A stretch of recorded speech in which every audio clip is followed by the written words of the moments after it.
জেলার দুটি মহকুমার দুটি পুর নিগমে সাফাই কর্মীদের দৈনিক মজুরির অঙ্ক দুরকম।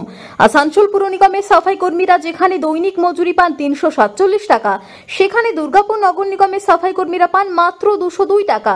পাশাপাশি দুটি পুরসভা দুটি তৃণমূল কংগ্রেস পরিচালিত পুর নিগম হওয়া সত্ত্বেও দুরকম মজুরি কেন, এই প্রশ্ন তুলে সোমবার দুর্গাপুর নগর নিগমের সামনে ধর্ণা কর্মসূচি পালন করেন সাফাই কর্মীরা।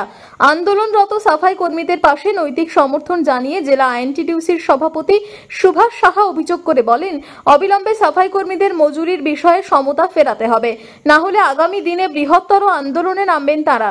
সাফাই কর্মীদের এই বিক্ষোভের বিষয়ে দুর্গাপুর নগর নিগমের প্রশাসক মণ্ডলীর চেয়ারপারসন অনিন্দিতা মুখোপাধ্যায় বলেন, আসানসোল নগর নিগমে দুটি শিফটে কাজ করিয়ে দেওয়া হয় 347 টাকা।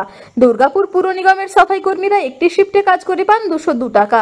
মজুরির এই অঙ্কটি সারা রাজ্যের সাফাই কর্মীদের ক্ষেত্রেই প্রযোজ্য রয়েছে। দুর্গাপুর নগর নিগম সাফাই কর্মী ভাইদের মজুরি কম দিচ্ছে, এই অভিযোগ সত্য নয় বলে দাবি অনিন্দিতা দেবীর।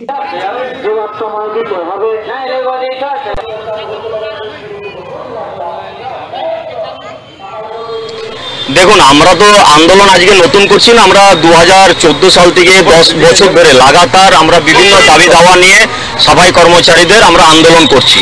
এবং আপনারা দেখেছেন গত সপ্তাহে 19 তারিখে আমরা গান্ধী মোড় থেকে মহামিছিলের মাধ্যমে আমরা ডিএমসিতে অবস্থান বিক্ষোভ করি এবং অবস্থান বিক্ষোভ করার পরে আমরা আমাদের যে দাবি সনদ আছে এবং আসানসোল পৌরসভা দুর্গাপুর পৌরসভা একই জেলার মধ্যে একই বোর্ড দুর্গাপুরেও যারা তৃণমূলের প্রতিনিধিরা বোর্ড গঠন করেছেন, আসানসোলেও দুর্গাপুরের টিএমসির প্রতিনিধিরা আসানসোলের বোর্ড গঠন করে টিএমসির প্রতিনিধিরা চালাচ্ছেন। ওইখানে সাফাই কর্মচারীদের 106টা ওয়ার্ডে 347 টাকা দিচ্ছে, অথচ দুর্গাপুরে 43টা ওয়ার্ডে 202 টাকা। এই যে বৈষম্য, এই বৈষম্যের প্রতিবাদে আমরা 19 তারিখে বিক্ষোভ সমাবেশ করেছি মহামিছিলের মাধ্যম দিয়ে। এবং আজকে আমরা বাধ্য হয়েছি যে আমরা চার্টার অফ ডিমান্ড দিয়েছিলাম, আমরা বলেছিলাম একটু মানবিকতার সহিত এই ব্যাপারটা আপনারা দেখবেন এবং ইউনিয়নের প্রতিনিধিকে দেখে জানাবেন আপনারা কি সিদ্ধান্ত নিচ্ছেন। এবং আমরা দেখলাম 7 দিন অতিক্রান্ত হওয়ার পরও ওনারা যখন কোনো পদক্ষেপ নিলেন না, আমরা বাধ্য হয়ে আজকে অবস্থান বিক্ষোভ করতে বাধ্য হয়েছি এবং সত্যাগ্রহ অনশনে বসেছি আজকে 43টা ওয়ার্ডের সমস্ত সাফাই কর্মচারীকে নিয়ে। বলি যে এটা সম্পূর্ণ একটা ভুল কথা বলতে, আমরা যেটা 202 টাকা দিচ্ছি সেটা সারা পশ্চিমবাংলায় 202 টাকাই হচ্ছে সলিড ওয়েস্ট ম্যানেজমেন্ট বলে নতুন করে যে স্কিমটা চালু হয়েছে, তাতে 202 টাকা করেই প্রত্যেকটা, সেটা আসানসোলে তার ব্যতিক্রম কিন্তু নয়। কিন্তু দুঃখের বিষয় যে আমরা অলরেডি সলিড ওয়েস্ট ম্যানেজমেন্ট চালু করেছি, আসানসোল এখনও চালু করতে পারেনি।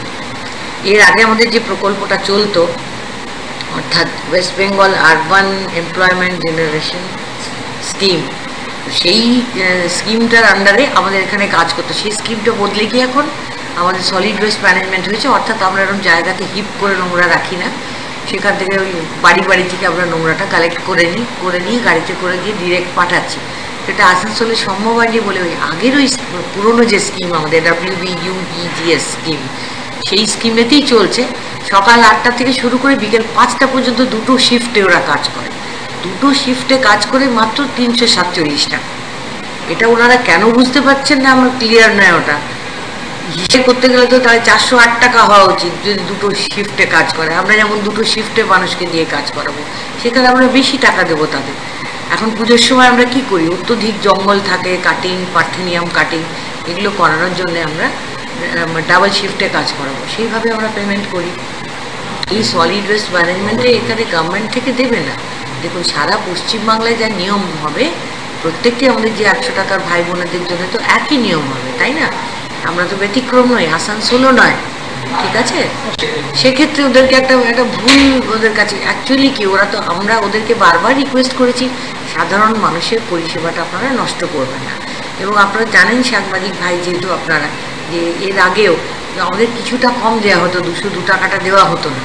তো যখন ওনারা ভাইয়েরা আন্দোলনে নেমেছিলেন, তখন আমি নিজে এবং প্রদীপ মজুমদার মহাশয়, আমাদের মাননীয় মন্ত্রী, তার হস্তক্ষেপে আমাদের জনাব ফিরহাদ হাকিম সাহেব, তিনি আমাদেরকে ইউডি ডিপার্টমেন্ট থেকে সরাসরি ফোন করে বলেন যে ভর্তুকিটা উনি দেবেন, আমরা 202 টাকা করেই দিই। আমি অ্যানাউন্স করেছিলাম, কথাও আমি বলছিলাম যে ভাইরা আন্দোলনে নেমেছিল এত রিকোয়েস্ট করা সত্ত্বেও তারা যে আসেনি, তাদের না আসাটাও আমি মাফ করে দেবো, অর্থাৎ তাদের প্রেজেন্ট করে দেবো অ্যাবসেন্টটা, এতখানি কনসিডার করেছিলাম। বারবার অনুরোধ করেছি পুজোর আগে সাধারণ মানুষের যেন অসুবিধা না হয়। আমরা সবসময় তাদের পাশে আছি। আমরা তাদেরকে গামবুটের জন্য আবেদন, যারা ড্রেনে নেমে কাজ করে এবং যারা মাস্ক, গ্লাভস, যারা পার্থেনিয়াম তোলে এবং যাতে তাড়াতাড়ি পার্থেনিয়াম কাটানো যায় বা তাদের উপর প্রেশারাইজ না করে, যে আমরা অলরেডি মেশিনের অর্ডার করেছি। তো তাদের সুখ দুঃখ ভালো মন্দটা তো কর্পোরেশন দেখবে।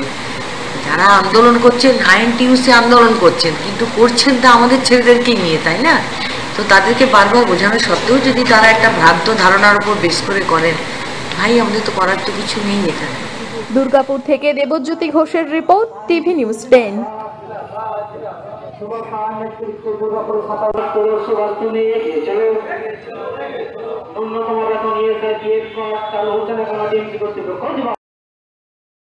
সবার আগে খবরের আপডেট পাওয়ার জন্য সাবস্ক্রাইব করুন আমাদের ইউটিউব চ্যানেল এবং ক্লিক করুন বেল নোটিফিকেশন আইকনে।